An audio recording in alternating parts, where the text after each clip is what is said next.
Avaz akaga qimordan reklama kerak. Reklamani oldizmi olmadingizmi? Nimani kerak? Qimornikini. To'g'risini ayting. Yo'q. Xalq ko'rib turibdi. Necha pul taklif qildi? 20 ming taklif qildi. Oldingizmi? Olmadingizmi? Uka, bu reklamani olsam qaysidir xonadonda aza bo'ladi-da. Qanaqadir halol bu o'yin bu devorsam ko'p ishonadi-da, to'g'rimi? Yoshlar ishonib ketaveradi-da. Keyin nima bo'ladi oxiri? Maza bo'lmaydi hech qachon, aza bo'ladi. Shuning uchun hech qachon qimorga aralashib ham bo'lmaydi. Bloger do'stlar taklif bo'lsa olmanglar. Vijdon milliard dollarga ham umuman sotilmaydi, umuman narxi bo'lmaydi. Shuning uchun olmanglar. Hozir shunda olmadingiz-a? Olmadim.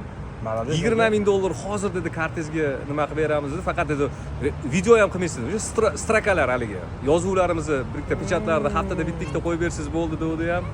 Ana qilmadim. U harom narsaga biz aralashmaymiz. Sizga bo'lgan hurmatim oshib ketdimi, aka? Abdushiy qanaqa edi bunaqa?